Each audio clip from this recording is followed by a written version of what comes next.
هل بناها الجن أم كانت مكانا لقرابين بشرية؟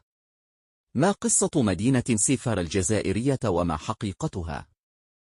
مدينة سيفار الجزائرية وخرافات متنوعة. في قلب صحراء الجزائر تقع مدينة سيفار الأثرية ضمن منطقة تصيل ناجر أو هضبة الثور كما يطلق عليها في لغة قبائل الطوارق التي سكنت هذه المنطقة منذ آلاف السنين.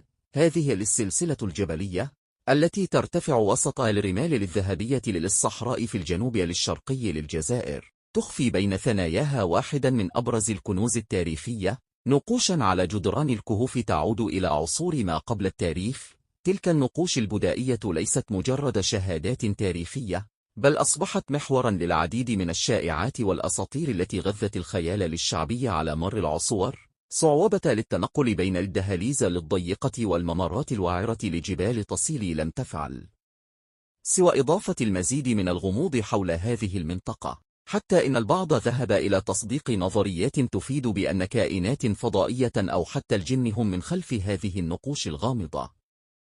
ومن بين الحكايات المثيرة للفضول تبرز قصة الساحر والشاعر ومتسلق الجبال البريطاني أليستر كراولي، الذي روي أنه زار تصيلي برفقة مجموعة من أصدقائه لاستكشاف أسرارها العتيقة.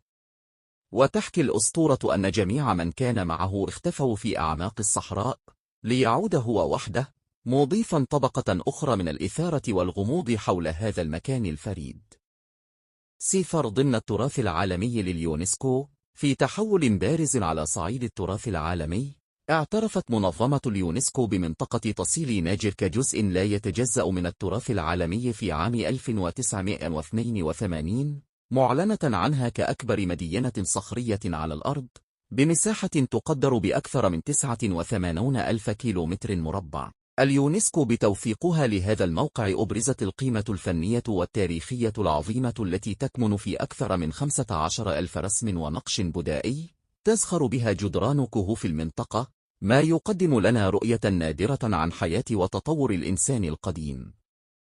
الجيولوجيا المعقدة والعريقة لتصيل ناجر، التي يعود تاريخها إلى البليوزويك ما بين 550 و 370 مليون سنة، تحكي قصة الأرض في أقدم حقباتها، وتسجل النقوش المكتشفة على جدرانها التغيرات المناخية الكبرى وهجرات الحيوانات، بالإضافة إلى تطور الحضارة البشرية قبل حوالي 800 ألف سنة، مظهرة كيف كان الفن وسيلة للتعبير والتواصل لدى أسلافنا. ما يميز نقوش تصيل في مدينة سيفار عن غيرها من المواقع حول العالم هو استمراريتها وتجددها عبر الزمن، ممتدة من العصور القديمة وحتى القرون الأولى للميلاد.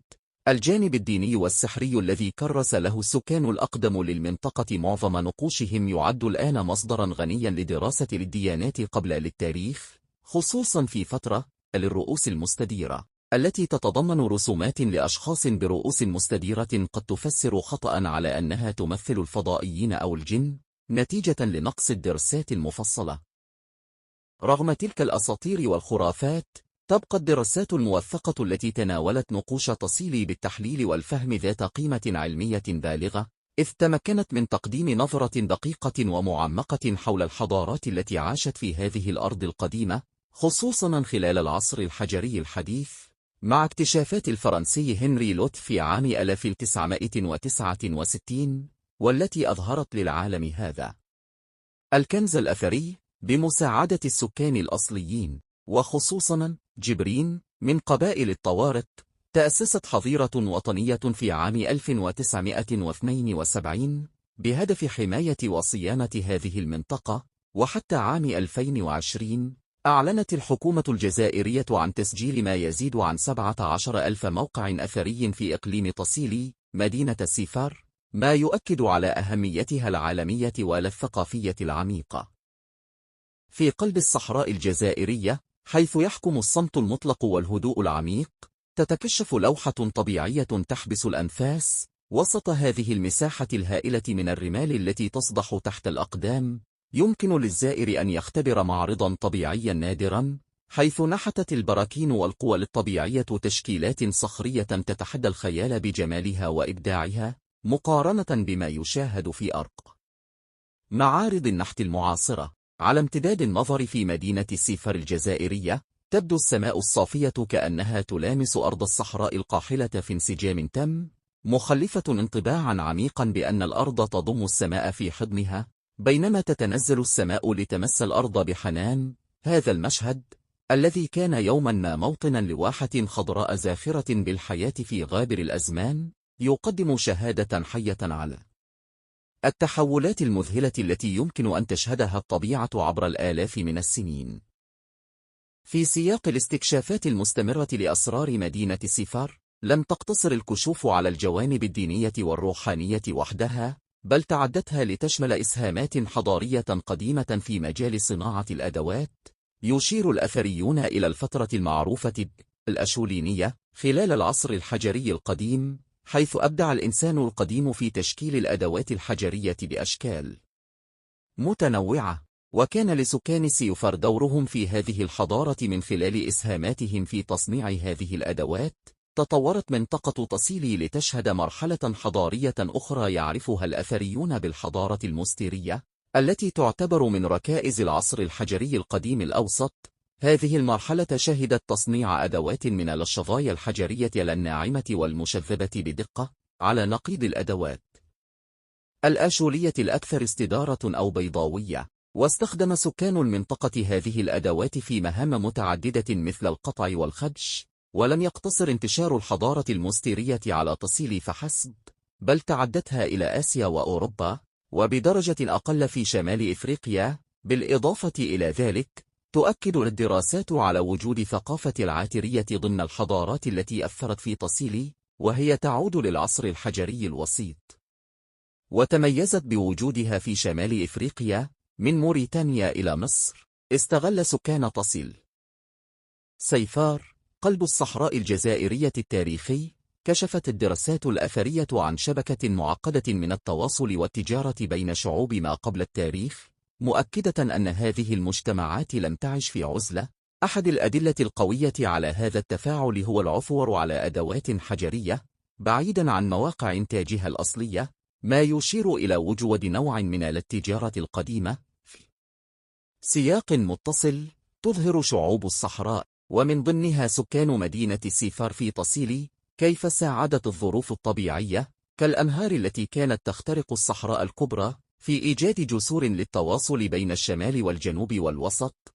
ومن خلال السفر النهري، استطاعت هذه المجتمعات التعرف على بعضها بفضل مهاراتها في البحرية وتصنيع القوارب، كما توثق النقوش الموجودة في كهوفها التي تجسد قوارب متعددة مدى أهمية الأنهار والسفر بالنسبة لهم.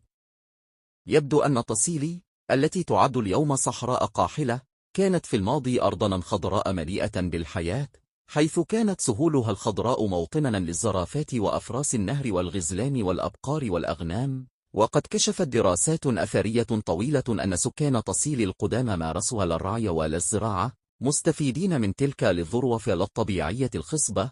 هذا لا التبادل ولا التفاعل الحضاري الذي شهدته تصيل مع المناطق المجاورة والبعيدة، أوجد بيئة ثقافية غنية ومتنوعة. وقد أسهمت هذه الظروف في جعل المنطقة نقطة جذب للمهاجرين، سواء من الجنوب بامتداد الغابات الاستوائية أو من الشمال، ما أدى إلى اندماج ثقافات متعددة في بوتقة واحدة. تعتبر النقوش الحجرية، التي تحتوي على تنوع بشري ملحوظ وتصف بعضها بأنها لغز محير، شاهداً على هذا التلاقح الثقافي، مظهرة أفراداً بملابس وتسريحات شعر مختلفة.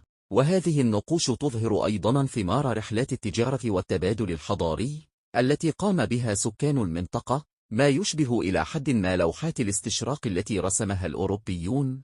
تحمل هذه الكتابات والنقوش القديمة قيمة تاريخية عظيمة، لأنها توثق ليس فقط الحياة اليومية لأصحابها وعلاقاتهم بالمجتمعات الأخرى، وإنما أيضاً عاداته، الرسومات والطقوس الدينية الغريبة. بينما تثير الشائعات والتفسيرات السطحية الفضول الشعبي حول نقوش الرجال ذوي الرؤوس المستديرة في كهوف تصيلي، اعتبر الباحثون هذه الصور إشارات إلى طقوس دينية وروحانية معقدة.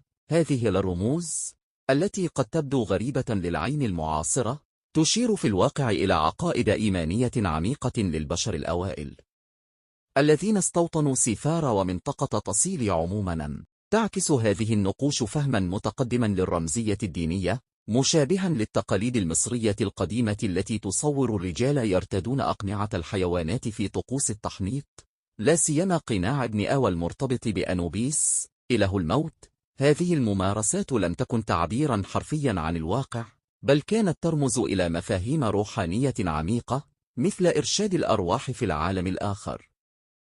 طقوس الموت والدفن في موقع تصيلي في مدينة سيفار الجزائرية، كما يكشف البحث، كانت تحمل أهمية بالغة وتظهر اهتماما معقدا بالحياة الآخرة. الدراسات التي أجراها الباحثون عن المدافن في المنطقة، بما في ذلك الجثث المدفونة بوضعيات محددة والمقابر المزودة بأثاث جنائزي، تشير إلى وجود عقيدة دينية راسخة وممارسات جنائزية مفصلة. مثل هذه الاكتشافات تدعم النظرية التي تقول إن الرسومات في كهوف تصيلي لم تكن مجرد فنون بصرية، بل كانت تعبيراً عن معتقدات وطقوس دينية معقدة. يظهر هذا كيف أن فهم الفن الصخري لا يقتصر على تقديره الجمالي فحسب، بل يتطلب أيضاً فهم السياق الثقافي والروحي الذي انتجه. بينما قد يجد البعض تفسيرات بسيطة في الخرافات أو الأساطير، يكشف التحليل العلمي والأكاديمي عن طبقات من المعنى والتقاليد تعكس تعقيد الفكر البشري وعمق الروحانية لدى الحضارات القديمة.